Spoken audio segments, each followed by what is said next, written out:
Howdy folks, and welcome to Groovy Geeky, where today we will take a look at a man who pretty much defined cool. A singer with a unique and interesting talent for songwriting that is equalled only by his lack of ambition and carefree approach to life. Of course, I am talking about Kevin Ayers, a guy who could have been bigger than Bowie if he just didn't love wine too damn much. However, it must be noted that his relaxed view to life was also one of the most endearing aspects of his work, enabling him to create albums of such beauty, humour and variety, whilst avoiding the pretense and arrogance that consumed many of his peers. Kevin Ayers is a great example of an undiluted talent creating what he wanted to create.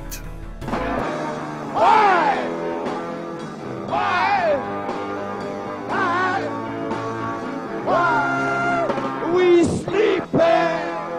Kevin Ayers did not have the most loving of childhoods, with cold parents and a school-time experience that consisted of trying to avoid getting molested by the priests at a Catholic school in Malaysia, or getting into trouble at whichever school in the UK would take him in. He would eventually meet and become close friends with future bandmates Mike Ratledge and Robert Wyatt, which he has described as his first experience of intimacy.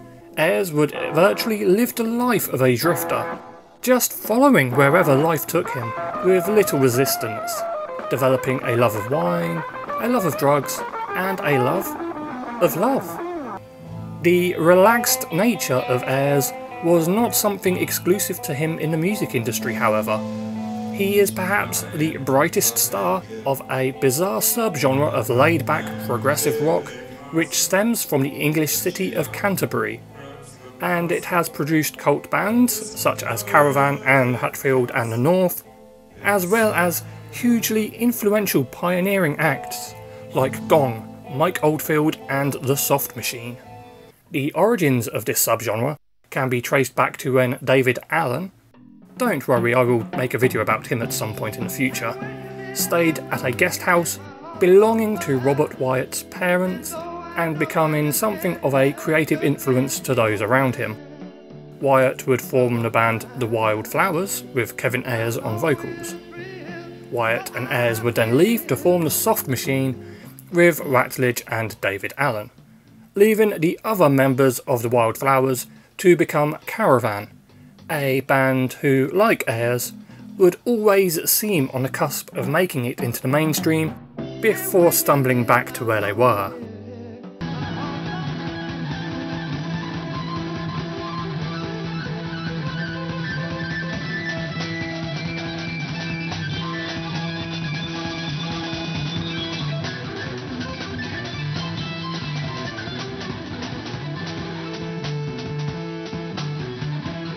The Soft Machine became one of the key acts of the emerging underground music scene, regularly playing at London's U.F.O club alongside fellow psychedelic pioneers and future legends the Pink Floyd and Arthur Brown.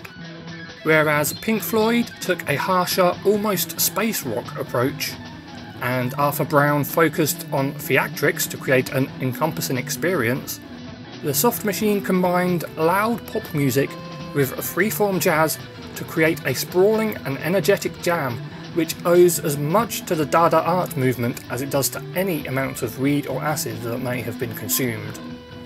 During a tour in the United States supporting their friend Jimi Hendrix, a tired and exhausted Ayers sold his guitar and left the band, running off to Ibiza, frustrated with both the Soft Machine's direction towards a more jazz fusion style of music and the more mechanical aspects of the music industry.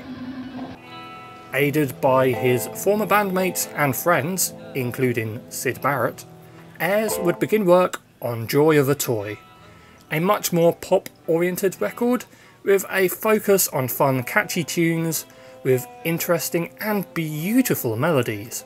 For me, the standout track of the album is Song for Insane Times, with its seemingly nonsense random lyrics actually perfectly describing Ayers' own laid-back approach to life. Other tracks include the majestic Lady Rachel and the Barrett-like innocence of a girl on a string. Syd Barrett, whilst at the recording sessions, would not appear on the album until an eventual re-release, including the bonus track Religious Experience, Singing a Song in the Morning, where his distinctive guitar sound is easily picked out. Okay, so it took a long time to get to his solo career, but we're finally here, and boy do we get a doozy right away. After a brief stint touring with Gong, Ayers would release his second album, Shooting at the Moon, a beautiful mix of laid-back Parisian psychedelic pop, mixed with experimental numbers and childlike ditties. From the very human and relatable May I, all the way to the cartoon-like The Oyster and the Flying Fish, we get music that is a sheer joy to listen to, and once again can perhaps be best described as innocent sounding. Shooting at the Moon would introduce the world to Mike Oldfield, who appeared here on bass and guitar, as well as provide the most famous recordings of the improvisational saxophonist Lol Coxhill. His next album, Whatever She Brings We Sing, continues along the same vein of combining different styles and themes to create a flowing experience. But here, it is further refined, with the track order working to create an almost disorientating landscape, with the upbeat childlike Oh My leading into the dark and claustrophobic Song from the Bottom of a Well. Also featured is the humorous anecdote Stranger in Blue Suede Shoes, which would become something of a trademark song of Ayers, perfectly creating the illusion of a hazy, smoky back alley bar. I know this is starting to sound something of a dry, comprehensive rundown of the man's career album by album, but all of his early 70s recordings are pretty much essential listening for any music lover out there. This includes his next album, Banana More, which is his most refined and poppiest album of this period, and perhaps my personal favourite, featuring songs like Shouting in a Bucket Blues, with the amazing Steve Hillage absolutely shredding it on guitar, to the beautiful Decadence, a song about the German singer Nico. During this period, Ayers would also release the joyously camp Caribbean Moon single. And well, just check this out. Caribbean moon, yellow, yellow, Caribbean moon, yellow, yellow, Caribbean moon, yellow, yellow, Caribbean moonshine, all night, alright.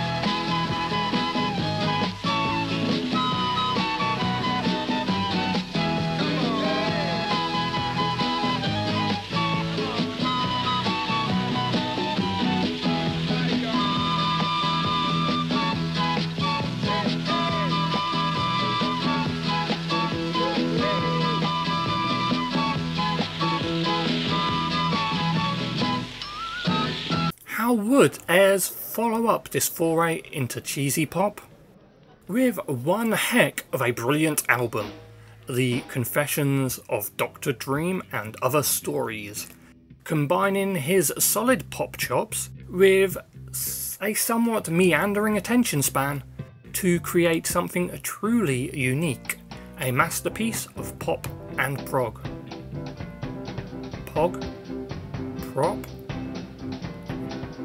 Which feels fresh and new, whilst also hitting on the feel of his earlier work with the Soft Machine. After this, he would headline a now legendary concert, which also featured musicians such as Brian Eno, Nico and John Cale. which has now unfortunately become less well known for the excellent music and more for the detail of Ayers sleeping with Cale's wife the night beforehand and getting caught by John Cale. This is referenced in the song Guts, which opens with Cale singing the excellent line, "The bugger in the short sleeves fucks my wife." Despite this, the two remained friends and would even work together on occasions. A little side note, but John Cale's wife was formerly Miss Cindy of the GTOs, who I also want to do a video on at some point because their story is really fascinating. Anyway, Ayers would follow this on with more commercial sounding albums, signalling what many would consider the downturn of his career, leading to some of his most ardent supporters writing him off completely. However, I feel that these fall under the same kind of field as Captain Beefheart's commercial albums, in that even Kevin Ayers at his worst is better than most others at their best, as his surreal eccentricities are still on display, as is a strong sense of disdain towards the idea of pop stardom, with Guru Banana being a highlight, a catchy upbeat melody hiding quite bitter and cynical lyrics. The album, Sweet Deceiver, even opens with something of a statement of intent in the song Observations, where Ayers spells out the paradox of being a pop icon as thus: "Still waiting for the saviour to appear, but he's not here, and no one's coming down to save your soul, you're the only ones who can assume that role." By this time though, it was clear that what spark there was already on its way out, as is best shown by this somewhat subdued performance of Falling in Love Again.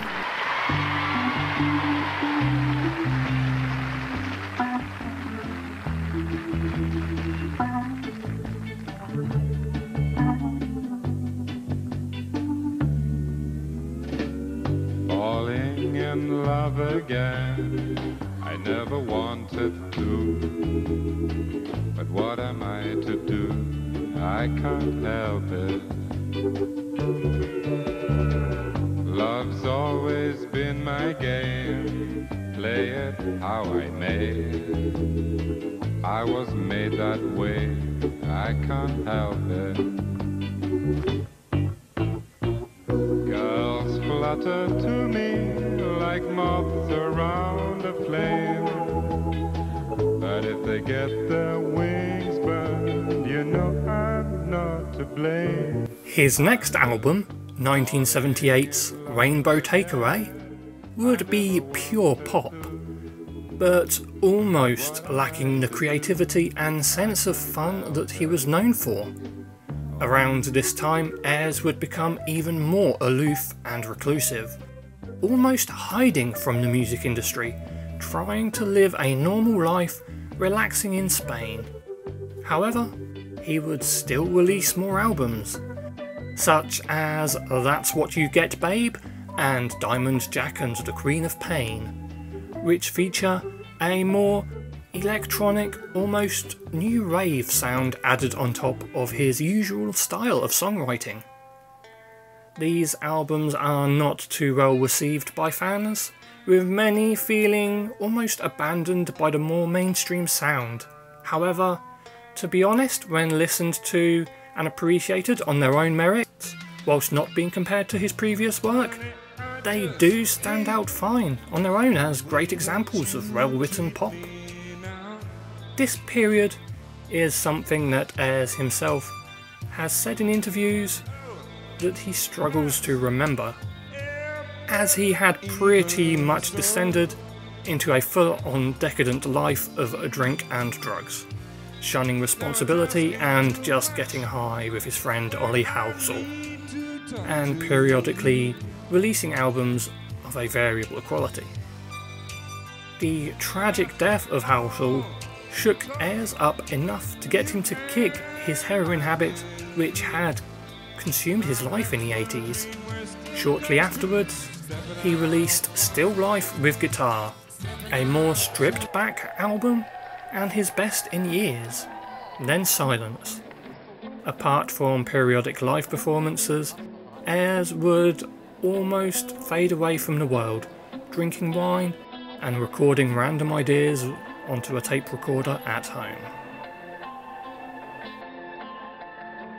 After becoming friends with the artist Timothy Shepard, Ayers shared with him a tape of songs, which moved Shepard to encourage Ayers to work on them as a new album, The Unfair Ground, a masterpiece of romanticised rock music focusing on themes of love, loss and the passing of time.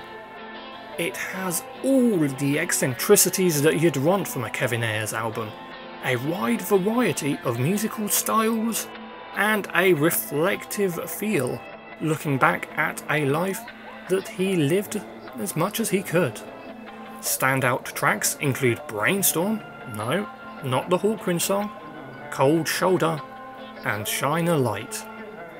The album was widely praised, as it seemed that Ayers was once again on the cusp of breaking out.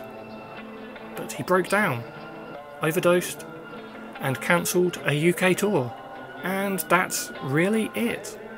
He returned to a life of wine and painkillers, but he never truly left, appearing for a few interviews every now and then, but mostly disappearing into the shadows until his unfortunate passing. They say that people always remember where they were when JFK was shot.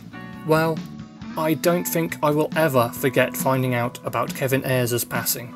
I was at a rooftop bar with a friend by Liverpool Street Station in London. I had just flipped open my phone to check Facebook, and first thing I saw, in big bold letters, was the news headline, "Singer Kevin Ayers has died, aged 68. I was shook up. I fell in love with his music as a teenager and immediately saw him as amongst the pantheon of great songwriters. There is just something very real, raw, human and down to earth about his songs that give the impression of a slow conversation over a bottle of wine, or two, or three, that I feel so many of his contemporaries lacked to me.